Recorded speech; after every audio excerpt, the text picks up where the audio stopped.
Hi, and welcome back to Thone's First Peter Nibbles, number 108, Serving for God's Glory, part 5 of 7. Our gifts. We talked about giving gifts last time in stewardship, but now we're going to talk about our gifts. This comes from 1 Peter chapter 4, verses 7 through 11.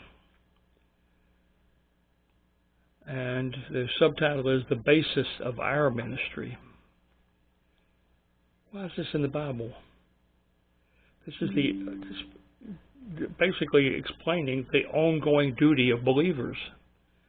Once we are believers, then we immediately inherit a duty of passing that along. The communications.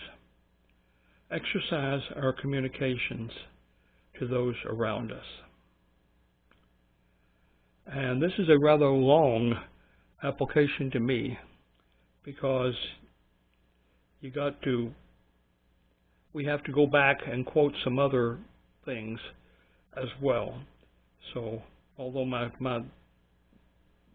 what I say here, it normally comes on one sheet, it's like a sheet and a half for this one. The application to me. Verse 11 leads us to the possibility of clarity or confusion or misinterpretation. Needless to say, all these gifts existed and were practiced in Paul's day, but based on other scriptures, some have not been given since the death of John, who is the final apostle and the author of Revelation. Here's the original list of the many possibilities from Paul's letters. He talks about in Romans chapter 12, verses 6 to 8. Having then gifts differing according to the grace that is given to us, whether prophecy, let us prophesy according to the preparation of faith, or ministry, let us wait on our ministering, he that teacheth on teaching, or he that exhorteth on exhortation. He that giveth, let him do it with simplicity. He that ruleth with diligence. He that showeth mercy with cheerfulness. And that's again from Romans chapter 12. Now from 1 Corinthians chapter 12, verses 8 through 10, Paul says, For to one is given by the Spirit the word of wisdom, to another the word of knowledge by that same Spirit, to another faith by the same Spirit, to the other the gifts of healing by the same Spirit, to another the working of miracles, to another prophecy, to another discerning of spirits, and to another diverse kinds of tongues, and again another interpretation of the tongues. Also in 1 Corinthians chapter 12, from verses 28 to 30, Paul says, And God hath set some of the church, first apostles, secondly prophets, thirdly teachers, after that miracles, then gifts of healings, helps, governments, diversities of tongues, are all apostles, are all of prophets, are all of teachings, are all workers of miracles, have all the gifts of hearing, do all speak with tongues, do all interpret. And again, a big list. And finally, in Ephesians chapter 4, verse 11, and some gave some apostles and some prophets and some evangelists and some pastors and teachers. Now, these are all gifts which did exist at the time of Paul. And here we're kind of walking through a minefield. But some of these gifts remain. And the definition of gift was somewhat different in those four different passages. In some cases it was gifts like specific abilities to prophesy or to heal. Others were gifts like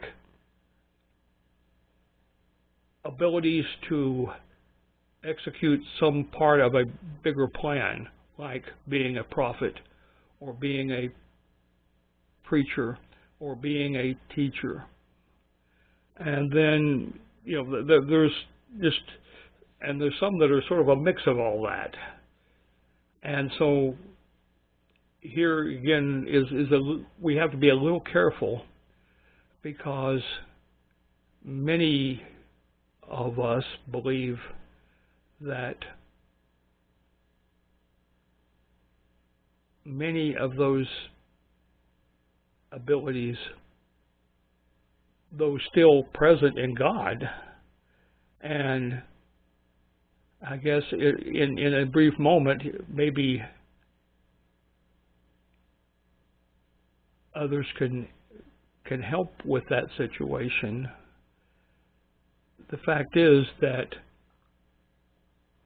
we think that many of these gifts were given, or what are so-called apostolic gifts. That is, the apostles, the original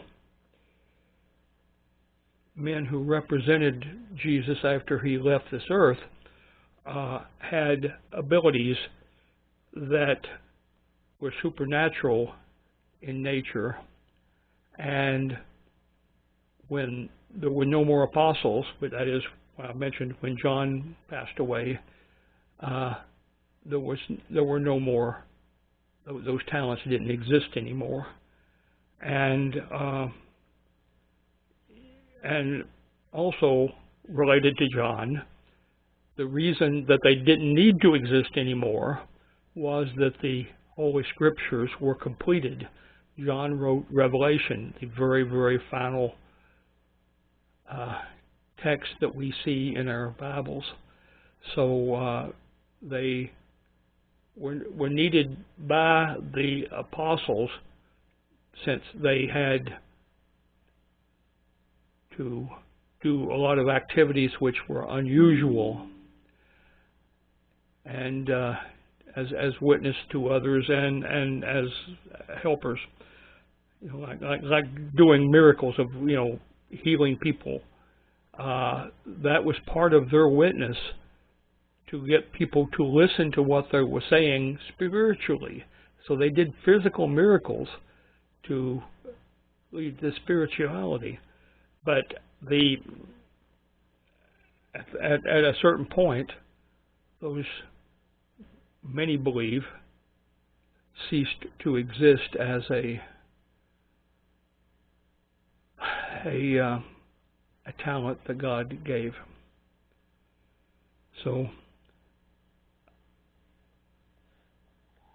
in general, the gifts are categorized into speaking gifts and serving gifts. And the important thing here is that we practice at every opportunity the particular gift or gifts that we have been given. All this is to the glory of God. That is, I have the gift of teaching. That's why I'm sitting here talking to you. That's my particular gift. I also have a few other more minor gifts, but the fact is, I don't attempt, if I can help it, to preach. I have, at times when there's been no pastor available at our church, have preached in the pulpit, but that isn't my gift. My gift is teaching, and it's different. The emotional involvement is quite different.